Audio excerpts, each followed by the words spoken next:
ஆவியால் நிறைத்திடும் உந்தன் சீஷருக்கு அளித்தீரே அன்பின் அபிஷேகம் மீந்திடும் தேவா தேவா ஈக்கணமே ஈந்திடும் அக்கினி அபிஷேகம் மீந்திடும் தேவ ஆவியால் நிறைத்திடும் அக்கினி அபிஷேகம் மீந்திடும் தேவ ஆவியால் நிறைத்திடும் தேவா தேவா ஈக்கணமே ஈந்திடும் அக்கினி அபிஷேகம் மீந்திடும் தேவ ஆவியால் நிறைத்திடும். எங்கள் அன்பும் இரக்கம் நிறைந்த எங்கள் நல்ல பிதாவே, நன்றியோடு கூட துதிக்கிறோம். இந்த மாலை வேளையிலே கர்த்தாவே, நாங்கள் இந்த ஜூம் வழியாக ஒருவரை ஒருவர் சந்திக்க எங்களுடைய அன்பை பரிமாற கர்த்தர் கொடுத்த நல்ல கிருபைகளுக்காய் நாங்கள் நன்றி செலுத்துகிறோம். இந்த நாளிலும் கர்த்தாவே, எங்கள் மத்தியில் இருக்கிற உம்முடைய திவ்ய பிரசன்னத்திற்காக நாங்கள் நன்றி செலுத்துகிறோம். கர்த்தாவே, எங்களுக்குள் வாசம் பண்ணுகிற எங்களுடைய இனிமையான பரிசுத்த ஆவியானவரை குறித்து கர்த்தாவே நாங்கள் தியானிப்பது எங்களுக்கு எத்தனை ஆசீர்வாதமான காரியம். இந்த மாலை வேளையிலே என் தேவனாகிய கர்த்தர் எங்கள் நடுவில் எழுந்தருளுவீராக. உடைய வார்த்தை தந்து எங்களை பலப்படுத்தும். தொடர்ந்து உடைய வார்த்தை கொண்டு எங்களோடு கர்த்தர் பேசும். கர்த்தாவை எல்லா சத்துருவின் கிரியைகளையும் கர்த்தர் நீக்கி போடும். வர வேண்டியவர்கள் எல்லாம் கர்த்தாவை ஏற்ற வேளையிலே கொண்டு வந்து சேரும். கர்த்தாவை யார் யாருக்கு இந்த வார்த்தை போய் சேர வேண்டும் என்று நீ சித்தம் கொண்டிருக்கிறீரோ அத்தனை பேருக்கும் இந்த வார்த்தை போய் சேர கர்த்தர் உதவி செய்யும். தொடர்ந்து எங்களோடு பேசும் நாங்கள் கேட்கிறோம். இயேசு கிறிஸ்துவின் நாமத்தில் ஜெபிக்கிறோம் நல்ல பிதாவே, ஆமேன் ஆமேன். ஆண்டவராக இயேசு கிறிஸ்துவின் நாமத்தினாலே மறுபடியும் உங்களுக்கு யாவருக்கும் என் அன்பின் வாழ்த்துக்களை தெரிவிக்கிறேன். எபி அண்ணன் சொன்னது போல, நான் என்னுடைய ஸ்கூல் பருவத்துல ஆண்டவராக இயேசு கிறிஸ்து என்னை தேடி வந்து என்னை ரட்சித்தார். ஸ்கூல் பருவத்துல இருக்கும் பொழுதே தேவனுடைய ஆவியின் அபிஷேகத்தை பெறும்படிக்கு தேவனாகிய கர்த்தர் அனுக்கிரகம் பண்ணினார். இது ஆண்டவரால் எனக்கு கிடைத்த ஒரு பெரிய ஸ்லாக்கியம், கிருபை என்று நான் கருதுகிறேன். Being anointed by the Holy Spirit, பரிசுத்த ஆவினாலே அபிஷேகிக்கப்படுதல். ஏறத்தாழ கிட்டத்தட்ட 45 ஆண்டுகள் பரிசுத்த ஆவியானவரோடு நான் இணைந்து சஞ்சரித்து அவரோடு கூட நடந்து வருகிறேன். அங்கே பார்த்தீங்கன்னா அவருடைய வழிகள் ஆச்சரியமானவைகள், அவருடைய காரியங்கள் ஆச்சரியமானவைகள்.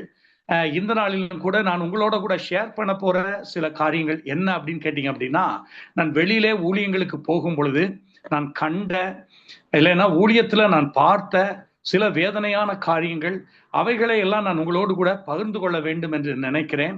ஸோ அந்த வார்த்தைகள் உங்களுக்கு பிரயோஜனமா இருக்கும். நீங்க போகிற இடங்களிலும் இப்படிப்பட்ட ஜனங்கள் இருந்தால் அவர்களை தூக்கிவிட்டு அவர்களை தேவனுடைய காரியங்களுக்குள் ஸ்திரப்படுவதற்கு அது ஏதுவா இருக்கும் என்று நினைக்கிறேன். இந்த நாளிலும் நம்முடைய தியானத்திற்கென்று ஏசாயா தீர்க்கதரிசன புஸ்தகம் 10ஆம் அதிகாரம் 27வது வசனத்தை அன்பு தம்பி எங்கூட விஷால் இருக்கிறாப்புல, விஷால் இப்பொழுது அந்த வார்த்தைகளை உங்களுக்காய் படிப்பாரு. அந்நாளில் உன் தோளினின்று அவன் சுமையும் உன் கழுத்தினின்று அவன் நுகமும் நீக்கப்படும், அபிஷேகத்தின் நுகம் முறிந்து போகும். பாத்தீங்களா, அபிஷேகத்தினாலே நுகம் முறிந்து போகும் என்று வேதத்தில் எழுதப்பட்டிருக்கிறதை நாம் பார்க்கிறோம்.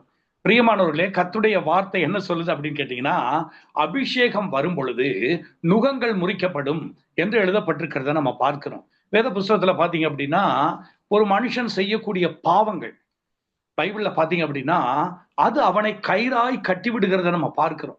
மாட்டினுடைய தோல்ல கொண்டு வந்து நுகத்தடியை வைப்பாங்க, உங்களுக்கு தெரியும் நினைக்கிறேன். 2 மாடு நிறுத்தி நடுவுல வந்து நுகத்தடியை வைத்து அதை கயிறை வைத்து கட்டி விடுவார்கள்.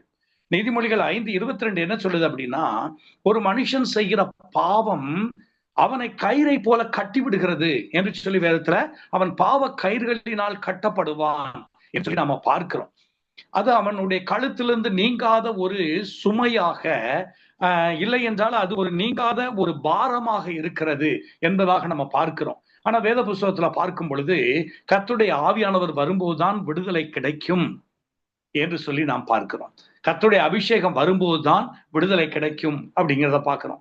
இதுல வேதனையான ஒரு காரியம் என்ன நான் சொல்ல போறேன் அப்படின்னு கேட்டீங்கன்னா, ஒரு ஆவிக்குரிய சபைக்கு நான் கடந்து போயிருந்தேன். நல்ல அபிஷேகத்தினால் நிறைந்த ஜனங்கள், தேவனுடைய வார்த்தையை நல்லா தியானிக்கக்கூடிய ஜனங்கள், அந்த ஜனங்களை நல்லா நடத்தக்கூடிய ஒரு போதகர். அந்த இடத்துல ஒரு ஐயா இருக்கிறார். அவரு திருமணமாகி அவருக்கு குழந்தைகள் இருக்குது. அந்த பிள்ளைகளுக்கு பேரன் பேத்தி எல்லாம் எடுத்த ஒருவர். ஆனால் பாருங்கள், அவருடைய உள்ளத்திலே ஒரு காரியம் அவரை குத்தி கொண்டே இருக்கிறது, ஒரு காரியம் அவரை நெருக்கி கொண்டே இருக்கிறது.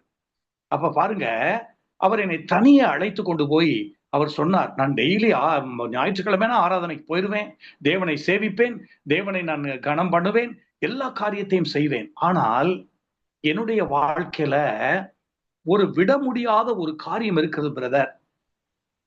இந்த காரியம் நான் உங்களோடு ஷேர் பண்ணணும்னு சொல்லி என் உள்ளத்துல நினைக்கிறேன். பாத்தீங்களா, பரிசுத்த ஆவியானவர் வரும்போது எப்படி ஒரு மனுஷன் தன்னை ஓப்பன் அவுட் பண்றான் பாருங்க. அவர் வந்து சொல்றாரு, நான் ரகசியமாய் புகைத்து கொண்டிருக்கிறேன். ஆவிக்குரிய சபைக்கு போகிற ஒரு மனிதர், இதுல இருந்து எனக்கு விடுதலையே கிடையாது. நான் கேட்டேன், உங்கள் மனைவிக்கு இது தெரியுமா அப்படின்னு. என் மனைவிக்கு அது தெரியாது, நான் மிக ரகசியமாய் அந்த காரியங்களை வைத்திருக்கிறேன். என் மனைவிக்கு தெரியாது, என் சபையின் போதகருக்கு தெரியாது, என் ஜனங்கள் யாருக்கும் தெரியாது. ஆனால் இந்த காரியம் என் உள்ளத்தை நெருக்கி கொண்டே இருக்கிறது. இதுல இருந்து எனக்கு விடுதலை இல்லை.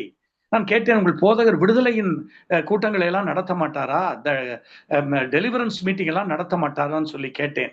நடத்துவார், ஆனால் நான் விடுவிக்கப்படலையே, நான் அப்படியே தானே இருக்கிறேன் என்று சொல்லி அவர் சொன்னார்.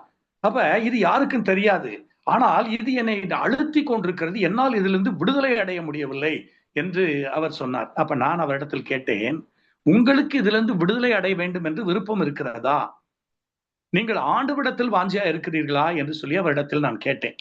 அப்பொழுது அவர் சொன்னார், எனக்கு அவ்வளவு பெரிய வாஞ்ச கிஞ்சன்லாம் நான் சொல்ல முடியாது, நான் கிறிஸ்தவனாய் இருக்கிறேன், நல்லவனாய் வாழ பார்க்கிறேன், இந்த காரியம் என்னுடைய வாழ்க்கையில் வந்து ஒரு பெரிய பாரமா இருக்கிறது அப்படின்னு நான் சொன்னேன். சங்கீதம் 91:14 பாருங்கள், என்னிடத்தில் வாஞ்சியாய் இருக்கிறவனை விடுவிப்பேன் என்று கர்த்தர் சொல்லியிருக்கிறார்.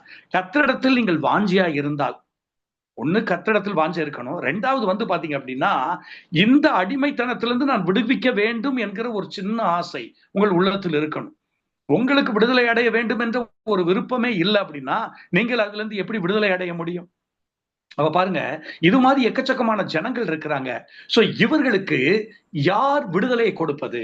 இவர்களுக்கு யார் ஆண்டவருடைய வல்லமையை வெளிப்படுத்துவது? இதை போல பாத்தீங்கன்னா நிறைய பேர் இருக்கிறாங்க, அந்தரங்க பாவத்திலும் அங்கே பாத்தீங்கன்னா பயங்கரங்களிலும் வாழ்ந்து கொண்டிருக்கிறார்கள். அப்ப பாத்தீங்க அப்படின்னா அந்த ஜெப வேளையின் போது கர்த்தருடைய அபிஷேகம் இறங்கி வந்து அநேகரை என்ன செய்து தொடுகிறது, விடுதலை பண்ணுகிறதை பார்க்க முடிகிறது. அப்ப இந்த அபிஷேகம் தான் என்ன செய்கிறது, நுகங்களை முறிக்கிறதாக வேதத்துல பார்க்கிறோம். லேவியராகமம் புஸ்தகத்துல ஒரு அழகான வசனம் இருக்குது. 26ஆம் அதிகாரம் 12வது வசனத்துல அவர் சொல்றாரு, நான் உங்களுடைய தேவன், நீங்கள் என்னுடைய ஜனங்கள் அப்படின்னு சொல்றாரு. ஆனா 13வது வசனத்துல நீங்க பாத்தீங்கன்னா அவர் என்ன சொல்றாருன்றத வாசிக்க கேட்போமே. 13வது வசனம், நீங்கள் எகிப்தியருக்கு அடிமைகளாய் இராதபடிக்கு நான் அவர்கள் தேசத்தில் இருந்து உங்களை புறப்பட பண்ணி உங்கள் நுகத்தடிகளை முறித்து உங்களை நிமிர்ந்து நடக்க பண்ணின உங்கள் தேவனாகிய கர்த்தர்.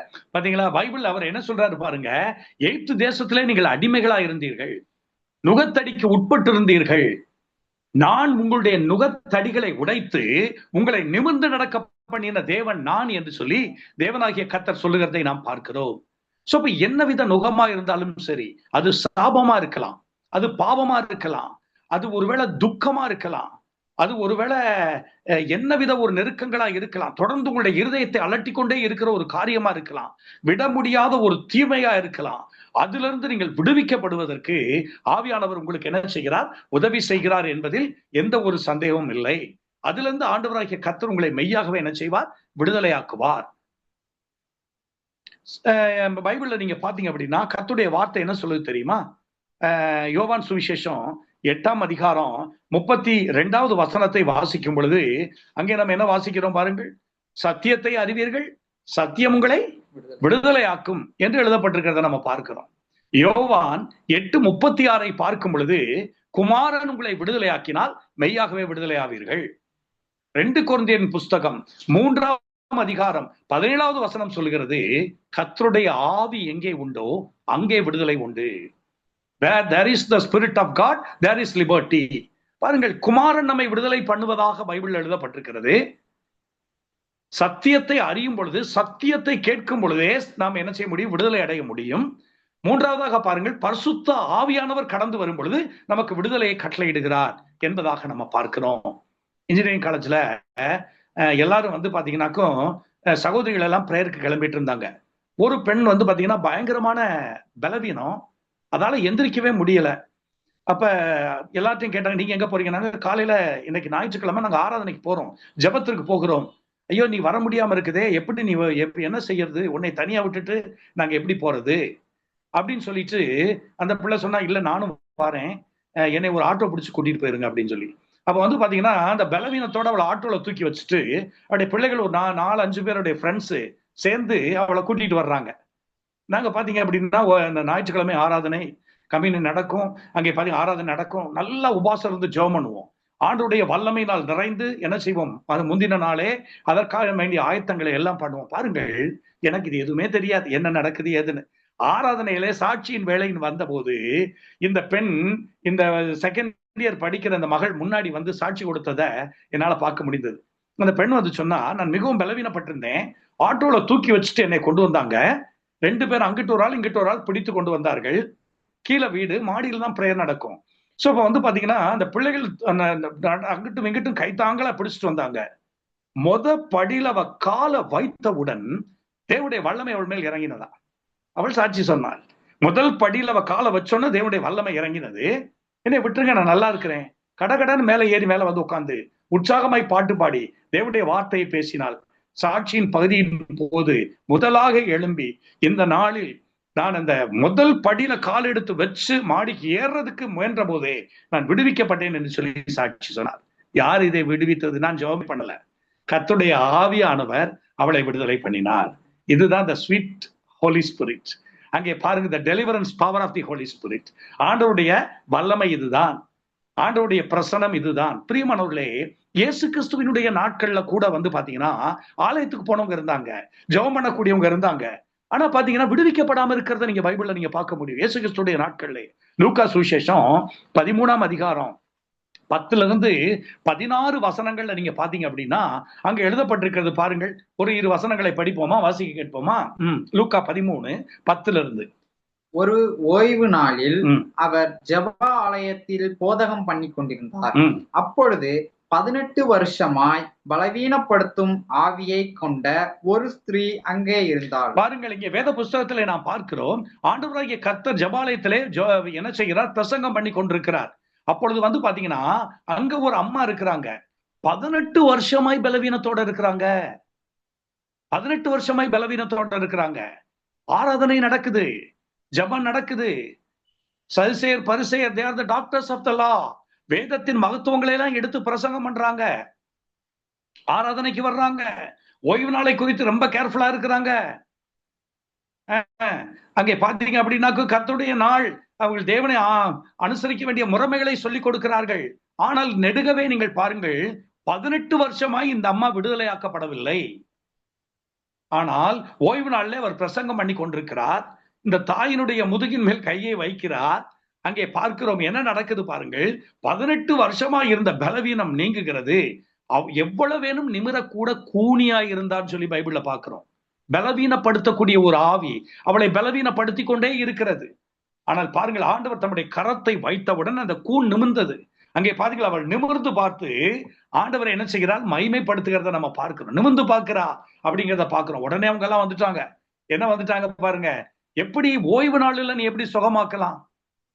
ஆண்டவர் சொல்றாரு, அது ஒரு சம்பவத்தின் வழியா, ஏய் உன்னுடைய கழுதையாவது உன்னுடைய எருதாவது உன்னுடைய மாடாவது ஒரு குழியிலே விழுந்து விட்டால் அதை நீ தூக்கி விடுகிறது இல்லையா?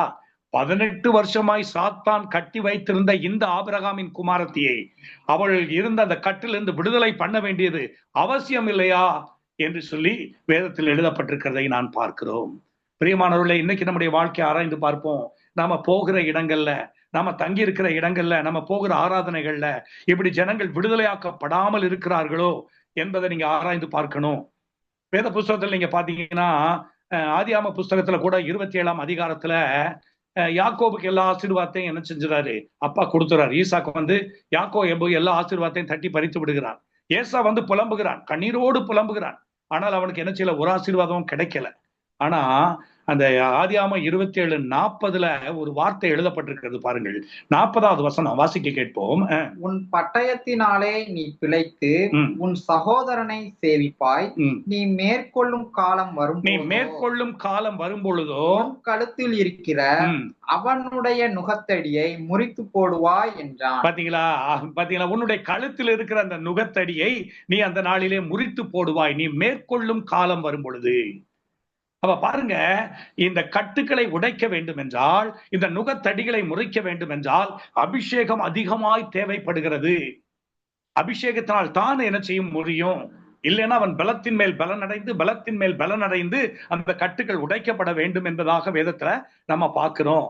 அப்ப தேவனுடைய அபிஷேகம் வரும் பொழுது அங்கே பாத்தீங்கன்னாக்கும் விடுதலை உண்டாகும். இன்னைக்கு நிறைய இடங்கள்ல பாத்தீங்க அப்படின்னா பலவீனத்தோடையே, பிரச்சனைகளோடையே, அங்கே பாத்தீங்கன்னா பாவத்தோடையே, நான் முதல்ல ஒரு மனிதனை சொன்னேன், அதே மாதிரி அடிமைத்தனத்தோடையே தேவனை சேவிக்கிற மக்களை நாம் பார்க்கிறோம். பிரியமானவர்களே, எகிப்து தேசத்திற்குள் ஆராதனை இல்லை.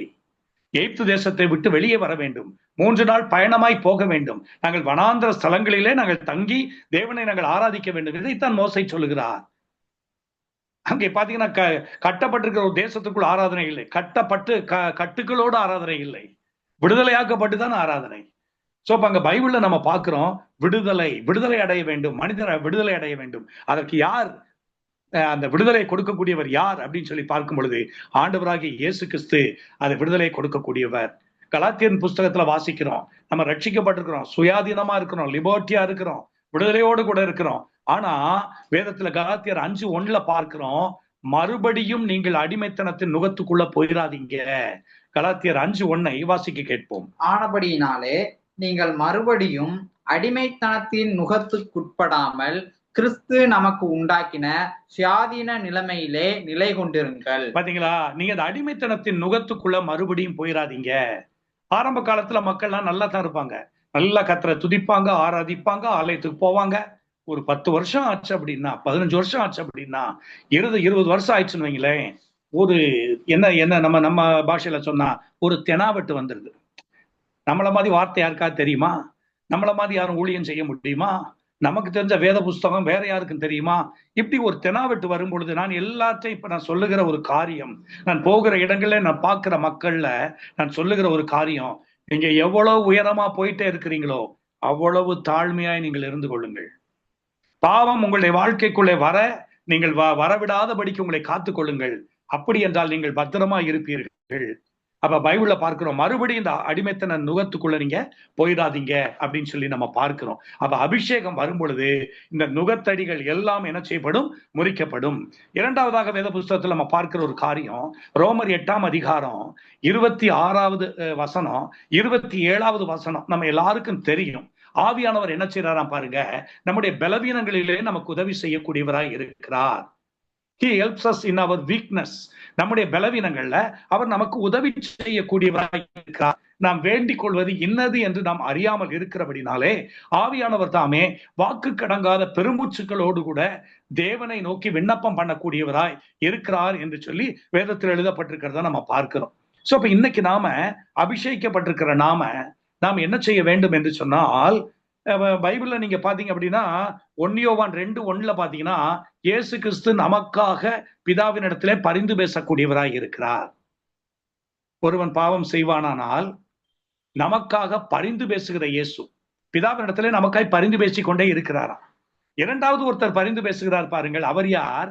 நமக்குள்ளே வாசமாயிருக்கிற பரிசுத்த ஆவியானவர்.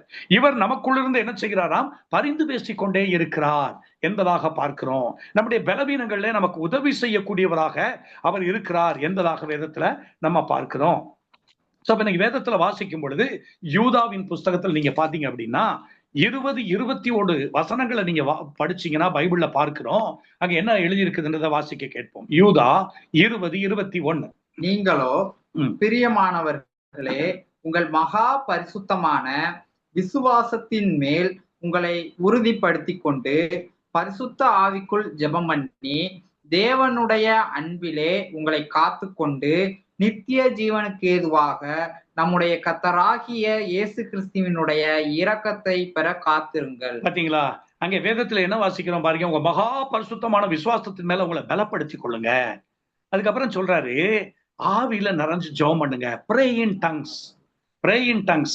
ஆரம்ப நாட்கள்ல அப்படி அதிகமா டங்ஸ் பேசின ஆட்கள் எல்லாம் இன்னைக்கு நிறைய பேர் பாத்தீங்க அப்படின்னாக்கும் நிறைய நேரம் என்ன செய்யறதுல டங்ஸ் பேசுறது இல்லை. நாங்கள் ஒவ்வொரு மீட்டிங்க்கு ஒவ்வொரு க்ரூசைட்ஸுக்கு போறதுக்கு முன்னாடி பாத்தீங்க அப்படின்னா கிட்டத்தட்ட ஒரு 4 மணி நேரம் 5 மணி நேரம் ஆவியில நிறைஞ்சு ஜெபம் பண்ணிட்டே இருக்கிறோம். ஜெபம் பண்ணதுக்கு பிறகு அங்கே போய் நிற்கிறோம். தேவனுடைய வார்த்தையை பேசும் பொழுது ஜனங்கள் விடுவிக்கப்படுகிறத பார்க்க முடிகிறது. தேவனுடைய வார்த்தை பேசும் பொழுது இந்த வார்த்தைகள் தீர்க்க தரிசனமாய் ஒவ்வொரு இருதயத்திற்குள்ளும் பிரவேசிக்கிறதை பார்க்க முடிகிறது. பிரியமானவர்களே, கர்த்தருடைய வல்லமை இறங்குறதை எங்களால் பார்க்க முடிகிறது. இதே கொரிந்தியன் புஸ்தகத்திலே நாம வாசிக்கும் பொழுது அங்கே நாம் பார்க்கிறோம், தேவனுடைய ராஜ்யம் என்பது அது பேச்சில் அல்ல, அது பலத்தில் உண்டாயிருக்கிறது என்று சொல்லி கொரிந்தியன் புஸ்தகத்துல நம்ம வாசிக்கிறோம் 4:20. அப்ப பைபிள்ல நம்ம பார்க்கிறோம், கர்த்தருடைய ஆவியானவர் கடந்து வரும் பொழுது நம்மளை என்ன செய்கிறார்? பலத்தினாலே இடை கட்டக்கூடியவராக இருக்கிறார் என்பதாக வேதத்துல பார்க்கிறோம். இப்ப ஆவியில நிறைஞ்சு நீங்க ஜெபிக்க ஜெபிக்க ஜெபிக்க ஜெபிக்க அங்கே பாத்தீங்கன்னா பவுல் அப்போஸ்தலன் சொல்லும் போது அவர் என்ன சொல்றாரு பாருங்க. 1 கொரிந்தியன் புஸ்தகம் 14ஆம் அதிகாரம் 13வது வசனத்துல அவர் என்ன சொல்றாரு பாருங்க, படிக்க கேட்போம். அந்தபடி அந்நிய பாஷையில் பேசுகிறவன் அதன் அர்த்தத்தையும் 18 படிங்க பிரதர். உங்கள் எல்லாரிலும் நான் அதிகமாய் பாஷைகளை பேசுகிறேன், இதற்காக என் தேவனை ஸ்தோத்தரிக்கிறேன். பாருங்க, அவர் என்ன சொல்றாரு பாருங்க, உங்க எல்லாரை பார்க்கல நான் அதிகமான பாஷையை பேசுகிறேன் அப்படின்னு சொல்லி அவர் சொல்றாரு. இது என்னன்னா, நம்ம பேசிக்க தமிழ், ஹிந்தி, மலையாளம் இது இல்ல. ஏன்னா சில கடைகள்லாம் இப்படியும் அது பிரசங்கிக்கப்படுகிறத பார்க்கணும். அதை பத்தி சொல்லல. ஆவிக்கடுத்த ரீதியிலே நீங்கள் முன்னேறி செல்ல வேண்டிய படிகள், நீங்கள் முன்னுக்கு வர வேண்டிய காரியங்களை குறித்து அங்க சொல்லப்பட்டிருக்கிறது. அதுல அநேக லெவல்ஸ் இருக்கு. சிலர் பாத்தீங்கன்னா அப்படியே ஒரு சின்ன குழந்தை பாருங்க, எடுத்தோடனே என்ன செய்யும்? அப்பா அம்மா இப்படிங்கிற வார்த்தையை தான் மறுபடியும் சொல்லிட்டே இருக்கும். அப்பா அப்பா அப்பா சொல்லிட்டு இருக்கும், அம்மா அம்மான்னு சொல்லிட்டே இருக்கும். அதுக்கப்புறம் கொஞ்சம் கொஞ்சமாய் வார்த்தைகள் வரும். அதற்கப்புறம் ஒவ்வொரு ஸ்டேஜா தாண்டி வரும். அதற்கு பிறகு சரளமாக, அதற்கு பிறகு மிக அருமையாக பேசக்கூடிய ஒரு நிலைக்கு வரும். அதே மாதிரி தான் பைபிள்ல நம்ம பார்க்கிறோம். ஆரம்ப நாட்கள்ல ஓரிரு வார்த்தைகளை நாம் பேசிக்கொண்டிருக்கலாம். ஆனால் நாள் அடைவிலே பவுல் சொல்லுகிறார், உங்கள் எல்லாரை பார்க்கிலும் நான் அதிகமான பாஷையை பேசுகிறேன், அதற்காய் நான் கர்த்தரை துதிக்கிறேன் அப்படின்னு. இப்ப நானும் கூட அப்படி கர்த்தருக்குள்ள நான் என்ன செய்ய முடியும்? ஆண்டவருக்குள்ளே நான் மேன்மை பாராட்ட முடியும். நானும் அதிகமான பாஷைகளை பேசும்படிக்கு தேவனாகிய கர்த்தர் அனுக்கிரகம் பண்ணி இருக்கிறார். அதே கொரிந்தியன் புஸ்தகத்துல அவர் எழுதும்போது அவர் சொல்லுகிறார், நான் ஆவியோட என்ன செய்வேன்? ஜெபம் பண்ணுவேன், கருத்தோடும் ஜெபம் பண்ணுவேன். ஆவியோடு நான் விண்ணப்பம் பண்ணுவேன், கருத்தோடு நான் என்ன செய்வேன்? ஜெபம் பண்ணுவேன் அப்படின்னு சொல்லி சொல்றார். சோ இப்ப பைபிள்ல நம்ம பார்க்கிறோம், ஏராளமான பாஷைகள் இருக்குது இல்லையா? 1 கொரிந்தியர் 13:1 கூட நம்ம பாத்தீங்கன்னா மனுஷர் பாஷை, தூதர் பாஷை என்றெல்லாம் போடப்பட்டிருக்கிறத நம்ம பார்க்கிறோம். 1 கொரிந்தியர் 14:10 வாசிக்கும் பொழுது கர்த்தருடைய வார்த்தை என்ன சொல்லுது அப்படின்னு கேட்டீங்கன்னா, பாத்தீங்கன்னா இந்த உலகத்துல அநேக விதமான சப்தங்கள் இல்லைன்னா பாஷைகள் உண்டு, ஆனா அது ஒன்றுமே அர்த்தம் இல்லாதது அல்ல அப்படின்னு சொல்லி நம்ம பார்க்கிறோம். அப்ப அந்நிய பாஷை பேசுகிறவன் அவன் தேவனோடு கூட ரகசியங்களை பேசுகிறான். அந்நிய பாஷை பேசுகிறவன் தனக்குத்தானே பக்தி விருத்தி உண்டாக பேசுகிறான் என்பதாக பார்க்க, உங்களுக்குள்ள இருக்கிற பக்தி அது விருத்தி அடைகிறதை நம்ம பார்க்கிறோம். அந்நிய பாஷையில நீங்க பேசி ஜெபிக்கும் பொழுது நெருப்பு, அது அக்கினி. பாருங்கள், நெருப்பு போடப்பட்டிருக்கிற ஒரு காட்டுக்கு நடுவுல விஷ விலங்குகள், கொடிய சிங்கம் கூட என்ன செய்யல, கிட்ட வர்றதில்லை, புலி கிட்ட வர்றதில்லை, அவைகள் விலகி ஓடுகிறது. அப்ப வியாதிகள் உங்களை அணுகுவதில்லை, பொல்லாப்பு உங்களை அணுகுவதில்லை. காரணம், அங்கே பாருங்க, அபிஷேகம், தேவனுடைய அபிஷேகம் உங்களை என்ன செய்கிறது? நிரப்பி கொண்டிருக்கிறத நீங்க பார்க்க முடியும். அடுத்து பாருங்கள், அடுத்து சபைகளிலே பார்க்கக்கூடிய ஒரு காரியம் என்ன அப்படின்னு கேட்டீங்கன்னா, அந்த 1 கொரிந்தியர் 14:13 அங்க எழுதப்பட்டிருக்கிற வார்த்தை நீங்க வாசிக்கும் பொழுது அங்கே பாத்தீங்க அப்படின்னா என்ன எழுதியிருக்கு பாருங்க, வாசிக்க கேட்போம். அந்தபடி அந்நிய பாஷையில் பேசுகிறவன் அதன் அர்த்தத்தையும் சொல்லத்தக்கதாக விண்ணப்பம் பண்ண கடவன். பாத்தீங்களா? அடுத்து கர்த்தருடைய வார்த்தை என்ன சொல்லுகிறது பாருங்க, அந்நிய பாஷையில பேசுகிறவன் let him pray to God, அவன் தேவனை நோக்கி ஜெபம் பண்ணட்டும், அந்த அந்நிய பாஷையின் அர்த்தத்தை சொல்லத்தக்கதாக அவன் விண்ணப்பம் பண்ணட்டும் அப்படின்னு சொல்லி வேதத்தில் எழுதப்பட்டிருக்கிறத நம்ம பார்க்கிறோம். பல வருடங்களுக்கு முன்னாடி, ஏறத்தாழ ஒரு 20-25 ஆண்டுகளுக்கு முன்பாக அங்கே பாருங்கள், அந்த 1 கொரிந்தியன் புஸ்தகம் 12ஆம் அதிகாரம் 8-10 வசனங்களில் உள்ள அங்கே பாத்தீங்கன்னாக்கா அந்த பாஷைகளை வியாக்கியானம் பண்ணக்கூடிய வரம். மற்றபடி பாத்தீங்கன்னா அந்நிய பாஷை யாருக்குமே புரியாது. பைபிள்ல பார்க்கிறோம், அவன் தேவனோடு he is speaking secrets with God, தேவனோடு கூட அவன் ரகசியங்களை பேசுகிறான். ஆனால் அங்க பாருங்க, பாஷைகளை வியாக்கியானம் பண்ணுகிற இந்த வரம் வரும்பொழுதுதான், the interpretation of tongues வரும்போதுதான் அது புரியும். அப்ப இதற்காக நான் அநேக நாட்கள், என்னுடைய ஆரம்ப நாட்கள்ல அபிஷேகிக்கப்பட்ட புதுசுல ஜெபம் பண்ணியிருக்கிறேன். ஏறத்தாழ ஒரு 25-30 வருஷம் இருக்கும். ஸோ அப்படி ஜெபம் பண்ணிட்டு இருக்கிறேன். ஒரு ஹவுஸ் ப்ரேயர்ல அப்ப இருக்கிறேன். டெய்லி ஜெபம் பண்ணதுக்காக, ஆண்டவரே நான் அந்நிய பாஷையை என்ன செய்யணும், இன்டர்பிரட் பண்ணணும், கிருபை செய்யுங்க, நீங்க கிருபை பண்ணுங்க அப்படின்னு சொல்லி. அப்ப ஒரு நாளிலே அந்த இடத்துல பிரேயருக்கு வந்திருக்கும் பொழுது பாளையங்கோட்டையில இருந்து ஒரு சகோதரன் வந்து அமர்ந்திருந்தார். அப்ப எங்க குரூப்ல இருக்க ஒரு சகோதரி அவன் அந்த பையனை நோக்கி தன்னுடைய கையை நீட்டி கொண்டு அந்நிய பாஷையிலே தீர்க்க தரிசனமா ஏதோ காரியத்தை சொல்லிக் கொண்டிருக்கிறார். யாருக்கும் ஒன்றும் புரியவில்லை. ஆண்டவரிடத்துல ஜெபம் பண்ணி, ஆண்டவரே என்ன அவங்க ஏதோ ஒரு காரியத்தை நீங்க சொல்றீங்க அந்த சகோதரி வழியாக, அந்த சகோதரியுடைய பிரச்சனைகள் ஏதோ ஒன்றை சொல்லுகிறீர்கள். அவங்க அந்நிய பாஷை பேசிட்டு இருக்காங்க. இந்த சகோதரன் அப்படியே கண்ணை மூடிக்கொண்டு கையை கூப்பிக்கொண்டு அப்படியே இருக்கிறார். இதனுடைய விளக்கம் யாருக்குமே தெரியலையே. நான் என்ன செய்யட்டும், இந்த சகோதரனுக்கு நான் எப்படி உதவி செய்ய முடியும் அப்படின்னு சொல்லி ஜெபம் பண்றேன். வெகு நாட்களா இதுக்காக ஜெபம் பண்ணிட்டு இருக்கேன். I want to interpret the tongues அப்படின்னு. திடீரென்று பாருங்கள், கர்த்தருடைய அபிஷேக வல்லமை என்மேல் இறங்கி வந்தது. அங்கே பாருங்கள், நான் அவரோடு தான் நடக்கிறேன், அவருக்கு பிரியமானதை செய்கிறேன். இறங்கி வந்தது. பாருங்கள், அந்த சகோதரி பேசின அந்த அந்நிய பாஷை தமிழ் புரிவது போல, ஆங்கிலம் புரிவது போல அங்கே பாருங்கள் புரிய தொடங்கினது. அங்கே பாருங்கள், அவர்கள் பேசினதை அப்படியே சொல்ல சொல்ல அந்த சகோதரன் தேம்பி தேம்பி அழுகிறான், கதறுகிறான். அவன் இருக்கிற நிலைமையை தேவனாகிய கர்த்தர் வெளிப்படுத்தினார். அந்த நாளில் அவனுக்காய் ஜெபித்த பொழுது அவன் சொன்னான், என்னை ஆட்கொண்டிருந்த ஒரு சத்துருடைய கிரியை என்னை விட்டு நீங்கி போனது, நான் முழுமையாய் விடுதலை அடைந்தேன். காதுல வந்து பேசுமா, நீ போய் என்ன செய், கிணத்துல குதிச்சிரு, நீ சூசைட் பண்ணி இறந்து போயிரு அப்படின்னு சொல்லி, இதனாலதான் இப்ப அந்த பிரச்சனை நிமித்தம் தான் அங்கிருந்து ஓடி வந்தார். இவருடைய உள்ளத்துல என்ன, ரட்சிக்கப்பட்டேன், ஞானஸ்நானம் பண்ணப்பட்டேன், நான் ஒரு போதகன் ஆக வேண்டும் என்று. காதுல வந்து பிசாசு திட்டுமா, நீயா போதகனாக போற அப்படின்னு சொல்லி. அப்ப அந்த சகோதரன் இப்படிப்பட்ட ஒரு நிலையோடு அவர் கடந்து வந்தார். ஆனால் அன்றைக்கு அந்த வரம், அந்த இன்டர்பிரேஷன் ஆஃப் டங்ஸ் வந்து இறங்கின உடனே அந்த காரியத்தை வியாக்கியானம் பண்ணுவதற்கு கிருபை கொடுத்தார். அந்த நாள் தொடங்கி ஆண்டவர் எந்தெந்த வேளைகளில் ஜெப கூட்டங்களில் ஜெப இடங்களில் அமர்ந்திருக்கும் பொழுது அந்த சபைக்கு ஒரு பக்தி விருத்தியை உண்டு பண்ண வேண்டும் என்று கர்த்தர் நினைத்தால், ஒருவேளை அந்த இடத்தில் நான் தாழ்மையோடு ஜெபம் பண்ணி கொண்டிருக்கிற வேளையிலே அந்த இன்டர்பிரேஷன் ஆஃப் டங்ஸை ஆவியானவர் ஆப்ரேட் பண்ணும்போது, நாமளா ஆப்ரேட் பண்ணிடக்கூடாது. நம்ம தான் ஒரு தடவை பண்ணிட்டோம்ல, எப்ப வேணாலும் செய்யலாம்னு இல்லை. ஆவியானவர் வந்தால், அந்த சபைக்கு அது தேவைப்பட்டால், அந்த வரம் இறங்கி கிரியை செய்ய தொடங்கும் பொழுது, நம்ம பேசி இருக்கிறேன் அநேக சபைகள்ல, அநேக இடங்கள்ல தேவனாகிய கர்த்தர் அவர்களை எடிஃபை பண்ணி இருக்கிறார். மூன்றாவதாக ஒரு காரியத்தை பார்த்து நம்ம முடிக்கலாம்.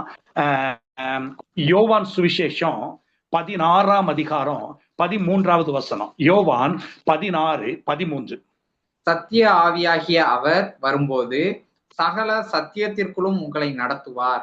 அவர் தம்முடைய சுயமாய் பேசாமல் தாம் கேள்விப்பட்டவைகள் யாவையும் சொல்லி வரப்போகிற காரியங்களை உங்களுக்கு அறிவிப்பார். பாருங்கள், வேத புஸ்தகத்தில் நம்ம பார்க்கிறோம், 2 காரியத்தை அவர் செய்கிறார் என்பதாக நம்ம பார்க்கிறோம். ஒன்று, கர்த்தருடைய ஆவியானவர் வரும் பொழுது அவர் நம்மளை சகல சத்தியத்திற்குள்ளும் நடத்துகிறார். சகல சத்தியத்திற்குள்ளும் நடத்துகிறார். பிரியமானவர்களே, கர்த்தருடைய ஆவியானவர் வரும்போது நம்முடைய ஆன்மீக கண்கள் திறக்கப்படுகிறது. வேதத்தின் மகத்துவங்களை காணத்தக்க பிரகாசமான மனக்கண்களை கர்த்தர் கொடுக்கிறார். ஆதி அப்போஸ்தலர்கள் எப்படி வாழ்ந்தார்களோ அதை போல வாழ நம்மால் முடியும். அவர்கள் எப்படி வாழ்ந்தார்களோ அதை போல் வாழ முடியும். அவர்கள் எப்படி ஊழியம் செய்தார்களோ அதை போல ஊழியம் செய்ய முடியும். சோ இப்ப பைபிள்ல பார்க்கிறோம், நீதிமொழிகள் 1:23 அவர் சொல்றார், நான் என் ஆவியை உங்கள் மேல் ஊற்றி என்னுடைய வார்த்தைகளை நான் தெரிய பண்ணுவேன். உபாகமம் 33:3 அவர் சொல்லுகிறார், என்னுடைய பரிசுத்தவான்கள் இதோ என்னுடைய பாதத்திலே விழுந்து என்னுடைய வார்த்தைகளினாலே போதனை அடைவார்கள் என்று எழுதப்பட்டிருக்கிறத நம்ம பார்க்கிறோம். அப்ப ஆண்டவராகிய கர்த்தருடைய ஆவியானவர் கடந்து வரும் பொழுது, இப்ப புதன்கிழமை தோறும் பாத்தீங்கன்னா செஞ்சை என்ற ஒரு பகுதியில தேவனுடைய வார்த்தை கொடுக்கிறோம். வேதத்தின் ஆழமான சத்தியங்களை எடுத்து அவர்களுக்கு டீச் பண்றோம். அப்ப வந்து பாத்தீங்கன்னா அங்க வர்ற ஜனங்கள், இந்த அளவுக்கு தேவ வார்த்தை இருக்கிறதா, இவ்வளவு வசனம் இப்படி இருக்கிறதா, தேவனுடைய காரியம் இப்படி இருக்கிறதா என்று சொல்லி என்ன செய்யறாங்க, அவங்க அறிந்து கொள்ள முடிகிறது. சோ வேதத்தின் மாளங்களுக்குள்ளே கர்த்தர் நம்மளை என்ன செய்கிறார், அழைத்து போகிறார். இது ஒரு பகுதி. அடுத்து வந்து பாருங்கள், வேத புஸ்தகத்துல நாம் பார்க்கும் பொழுது கர்த்தருடைய வார்த்தை சொல்லுகிறது, இந்த பரிசுத்தாவியானவர் என்ன செய்யறார் பாருங்க, வெறும் சத்தியத்திற்குள் சத்தியத்திற்குள்ளே நம்மை அழைத்து செல்கிறது மாத்திரமல்ல, வரப்போகிற காரியங்களையும் அவர் என்ன செய்வார், நமக்கு அறிவிப்பார் என்பதாக நம்ம பார்க்கிறோம். இப்ப பாருங்க, வர்றதுக்கு முன்னாடி அறிந்து கொண்டா ப்ரிவென்ஷன் இஸ் பெட்டர் than கியூர்ல. அப்ப நம்ம அதுக்கு ஏற்ற மாதிரி நம்ம என்ன செய்ய முடியும், ஜெபம் பண்ண முடியும். என்ன காரியம் என்ன, ஆண்டவராகிய இயேசு கிறிஸ்து கூட பேதுருவை பார்த்து சொன்னார், கோதுமையை சுளகிலே புடைக்கிறது போல பிசாசு உங்களை புடைக்கும்படி உத்தரவு கேட்டுக்கொண்டான். உன்னுடைய விசுவாசம் ஒளிந்து போகாதபடிக்கு உனக்காய் நான் ஜெபம் பண்ணேன் சொல்றாரு ஆண்டவர். பைபிள்ல பாருங்க, ஒரு காரியத்தை நம்ம வாசிக்கிறோம். இந்த பரிசுத்த ஆவியானவர் வரும் பொழுது அவர் எவ்வளவு இனிமையானவர், அவர் வரும் பொழுது நமக்கு எப்படி உதவி செய்கிறார் அப்படிங்கிறத வேத புஸ்தகத்துல நம்ம பார்க்கிறோம். வேத புஸ்தகத்துல யோப்பா பட்டணத்துல பேதுருவை குறித்து நம்ம பார்க்கிறோம். யோப்பா பட்டணத்துல பேதுரு என்ன செய்யறாரு? ஜெபம் பண்ணிக்கிட்டு இருக்கிறாரு. ஜெபம் பண்ணிக்கிட்டு இருக்கும் பொழுது அவர் ஒரு டிரான்ஸ்குள்ள போய் அவருக்கு நேராக ஒரு போர்வை, ஒரு தட்டு இறங்கி வருகிறது. அதிலே பலவிதமான விலங்குகள் இருக்கிறது, பறவைகள் எல்லாம் இருக்குது. அடித்து புசி பேதுருவே என்று அவருக்கு சொல்லப்படுகிறது. சோ அப்ப வந்து பாத்தீங்க அப்படின்னாக்கும் ஆண்டவர் ஒரு பெரிய திட்டத்தை, ஒரு காரியத்தை வெளிப்படுத்த வருகிறார். அப்ப இவங்க எல்லாம் இவர் ஜெபம் பண்ணிட்டு இருக்கிறார். அவருக்கு பசி, ஆனா கீழே சாப்பாடு ஆயத்தம் பண்ணிட்டு இருக்கிறாங்க, மேல அவர் ஜெபம் பண்ணிட்டு இருக்காரு. படிங்க அப்போஸ்தலர் 10:19 பாருங்கள். அப்போஸ்தலர் 10ஆம் அதிகாரம் 19வது வசனம். பேதுரு அந்த தரிசனத்தை குறித்து சிந்தனை பண்ணி கொண்டிருக்கையில், பாத்தீங்களா, அவர் அந்த தரிசனத்தை குறித்து சிந்தனை பண்ணி கொண்டிருக்கையில் ஆவியானவர் இதோ 3 மனுஷர் உன்னை தேடுகிறார்கள், 3 மனுஷர் உன்னை தேடுகிறார்கள், நீ எழுந்து இறங்கி ஒன்றுக்கும் சந்தேகப்படாமல், எதை குறித்து நீ சந்தேகப்படாமல் அவர்களுடனே கூட போ, நானே அவர்களை அனுப்பினேன் என்று அவனுக்கு சொன்னார். பாத்தீங்களா, பரிசுத்த ஆவியானவர் சொல்றாரு பாருங்க, ஜெபம் பண்ணிட்டே இருக்கிறாரு. அப்ப வந்து ஆண்டவரை லிட்டரலா கொர்நேலியுடைய வீட்டுக்கு இவர் போகணும், அங்க போய் தேவனுடைய வார்த்தையை பிரசங்கம் பண்ணணும். சோ இப்ப வந்து பாத்தீங்கன்னா புறஜாதிகள் மத்தியில தேவனுடைய வார்த்தை கடந்து போகணும். யூதருக்குள்ள மாத்திரம் போய்கிட்டு இருக்குது, புறஜாதிகளுக்குள்ள போகணும். அப்ப இங்க வந்து பாத்தீங்கன்னா இவர் பயங்கர சந்தேக பெருவழியா இருப்பார் போல. ஆண்டவராய் கர்த்தர் சொல்றாரு, ஒண்ணும் சந்தேகப்படாத, 3 மனுஷர் உன்னை தேடுறாங்க, கொர்நேலியு வீட்டுல இருந்து ஆள் வந்திருக்குது, நான் தான் உங்களை அனுப்பி இருக்கிறேன், நீ தைரியமா அவங்களோட போ அப்படின்னு. அப்ப அவர் வந்து பாத்தீங்கன்னா இதெல்லாம் நடக்கல. அதுக்கு முன்னாடியே ஆவியானவர் இந்த காரியத்தை அவரிடத்தில் சொல்லுகிறத நம்ம பார்க்கிறோம். அடுத்து வேத புஸ்தகத்துல இன்னொரு காரியத்தை பார்க்கிறோம். அவருடைய பேர் என்ன? பிலிப்பு என்பதாகும். அப்போஸ்தலர் நடபடிகளின் புஸ்தகம் 8ஆம் அதிகாரம் 29வது வசனம் வாசிக்க கேட்போம். அப்போஸ்தலர் 8:29. ஆவியானவர் நீ போய் அந்த ரதத்துடனே சேர்ந்து கொள் என்று பிலிப்புடனே சொன்னார். பாருங்கள், வேதத்திலே வாசிக்கிறோம், கர்த்தருடைய ஆவியானவர் பிலிப்பை பார்த்து சொல்லுகிறார். கர்த்தருடைய ஆவியானவர் சொல்லுகிறார், நீ போய் அந்த ரதத்துடனே சேர்ந்து கொள். அவ்வளவுதான், முடிஞ்சிச்சு. அதுக்கப்புறம் நமக்கு என்ன தெரியும்? ரதத்தோட சேர்ந்தோன்னா அப்புறம் என்னாச்சு அப்படின்னு சொல்லிட்டு ஆவியானவர் சொல்லலைன்னா, அவர் கைட் பண்ணலைன்னா எப்படி பிரியமானவர்களே நம்மளால ஊழியத்தை செய்ய முடியும்? நாம யோசித்து காரியங்களை செய்வது ஒன்று, ஆவியானவருடைய வழிநடத்தலின்படி செய்வது ஒன்று. Amen. Walking according to the guidance of the Holy Spirit. See, you have been filled with the Holy Spirit. It is a joyful thing, but the more joyful thing is that you should be led by the Holy Spirit. நீங்கள் தேவனுடைய ஆவியினால் அபிஷேகிக்கப்பட்டிருக்கிறீங்க, தேவனுடைய ஆவியினாலே நடத்தப்படணும். இயேசு தேவ ஆவியினாலே அபிஷேகிக்கப்பட்டார், தேவ ஆவியினாலே நடத்தப்பட்டார். பிசாசினால் சோதிக்கப்படுவதற்கு ஆவியானவரால் வனாந்தரத்துக்கு கொண்டு போகப்பட்டார். சிலர் சொல்லுவாங்க, பிசாசு எப்படி வனாந்தரத்துக்கு கொண்டு வா? தப்பு தப்பு தப்பு தப்பு தப்பு. ஏன்னா ஒரு குரூப் இருப்பாங்க, அவங்களுக்கு வேலையே வந்து என்ன அப்படின்னா ஏதாவது குற்றம் கண்டுபிடிக்கிறது. இப்ப இந்த காலத்திலே வந்து பாத்தீங்கன்னா ஆவிக்குரிய சபைகள்ல இருக்கிற மக்கள் நிறைய பேர் வந்து பாத்தீங்கன்னா சரிசெயர் பரிசெயர் அந்த நாட்களில் செஞ்ச வேலை இன்னைக்கு செஞ்சுட்டு இருக்கிறாங்க. உண்மை ஊழியர்களுக்கு இவங்க பெரிய முள்ள குத்தும் சாத்தானா இருக்கிறாங்க, முள்ளா இருக்கிறாங்க இன்னைக்கு. சோ எதையாவது ஒண்ணு பேசிக்கொண்டே இருப்பார்கள். ஏன்னா இவங்களால ஒண்ணும் செய்ய முடியாது, அதனால இவங்க இப்படி பேசிக்கொண்டே இருப்பார்கள். அவர்கள் பேசுறது பேசிட்டே இருக்கட்டும், நாம செய்யறத செய்துகிட்டே இருப்போம். ஆவியானவர் வந்து என்ன சொல்றாரு? நீ போய் அந்த ரதத்தோடு சேர்ந்து கொள், அவ்வளவுதான். ஏசாயா 53ஆம் அதிகாரத்தை படிச்சுட்டு இருந்தாரு, எக்ஸ்பிளைன் பண்ணாரு. இயேசு கிறிஸ்துவை குறித்து பேசினார். தண்ணீர் வந்தது, 2 பேர் இறங்கினாங்க, ஞானஸ்நானம் கொடுத்தார், ஆவியானவர் அவரை தூக்கி கொண்டு போய் விட்டார். ஆமென், அல்லேலூயா. ஆவியானவர் அங்கே பாருங்கள், வரப்போகிற காரியங்களை அவர் என்ன செய்வார்? பேசுவார். சாதாரண ஒரு பந்தி விசாரிப்புக்காரன் பிலிப்பு, அவர் வந்து தன்னுடைய பந்தி விசாரிப்பு வேலையை முடிச்சுட்டு டைம் கிடைக்கும் போது சுவிசேஷம் அறிவித்திருக்கிறார். அவரை கர்த்தர் பயன்படுத்தி இருக்கிறார். உங்களை என்னை பயன்படுத்த மாட்டாரா? யோசித்து பாருங்கள்.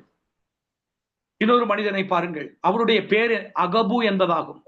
அப்போஸ்தலர் நடபடிகளின் புஸ்தகம் 11ஆம் அதிகாரம் 28வது வசனம் வாசிக்க கேட்போம். அப்போஸ்தலர் 11:28. அவர்களை நோக்கி அந்நிய ஜாதியானோட கலந்து, அப்போஸ்தலர் 11:28 பிரதர். அவர்களில் ஒருவனாகிய அகபு என்பவன் எழுந்து உலகமெங்கும் கொடிய பஞ்சம் உண்டாகும் என்று ஆவியானவராலே அறிவித்தான். பாத்தீங்களா? அது அப்படியே கிலவுதுராயனுடைய நாட்களிலே உண்டாயிற்று. பாத்தீங்களா? இந்த அகபு என்ன செய்தார்? எழும்பி நின்று என்ன செய்தார்? அவர் சொல்றாரு, ஆவியானவர் சொல்லுகிறார், ஒரு பஞ்சத்தை அனுப்ப போகிறார் என்று ஆவியானவர் சொல்லுகிறார்.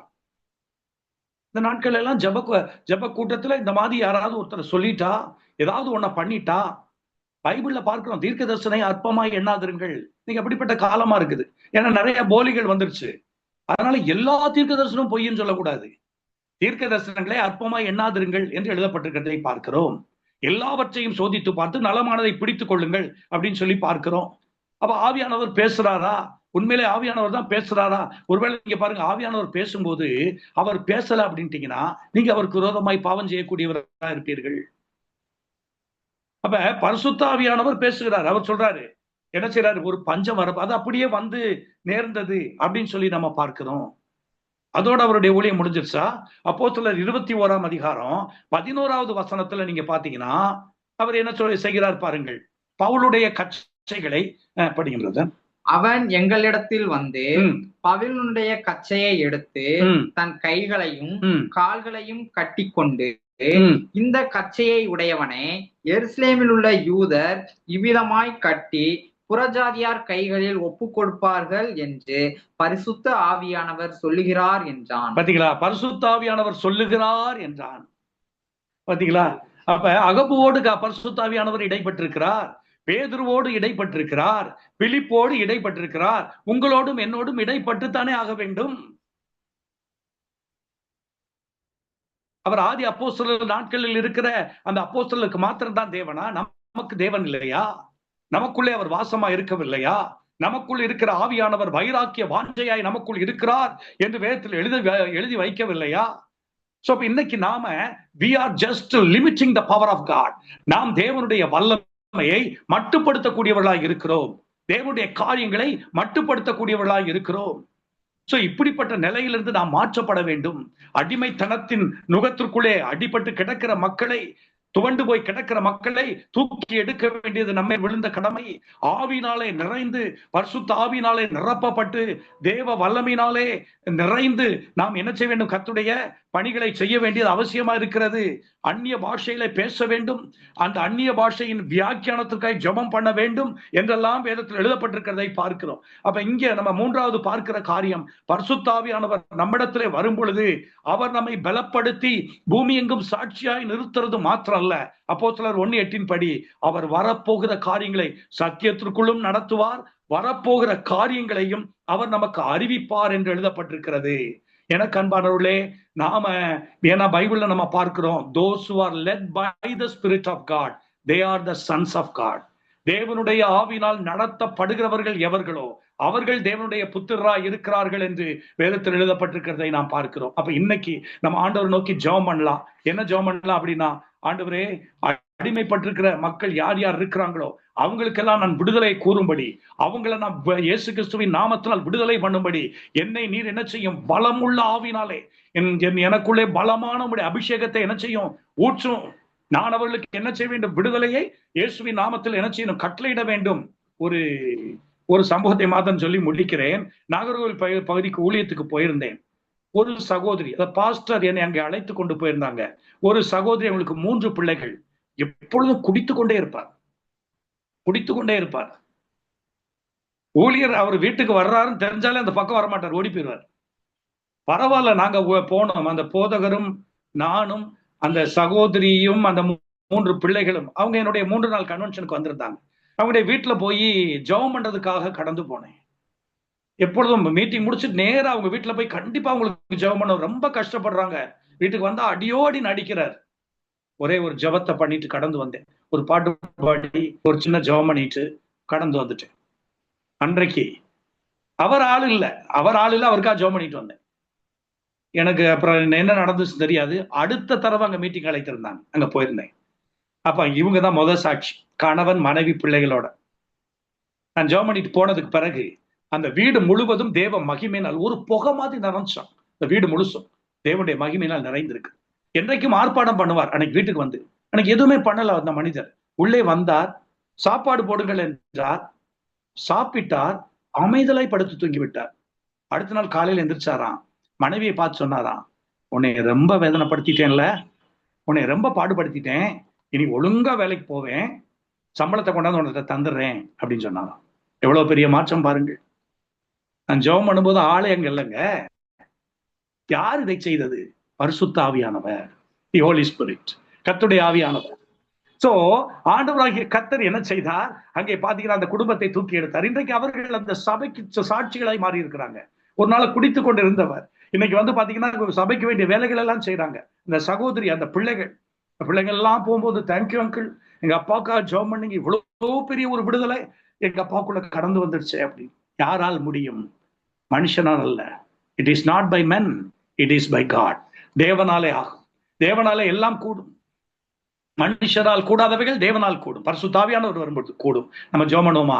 ஆண்டவரே, நான் சாதாரண வாழ்க்கையை நான் நடத்தக்கூடாது. I am an ordinary person, but when the Holy Spirit comes, he makes you an extraordinary person. Amen. The gifts started to operate. The gift of prophecy starts to operate, and the Holy Spirit tells us what to do and what not to do.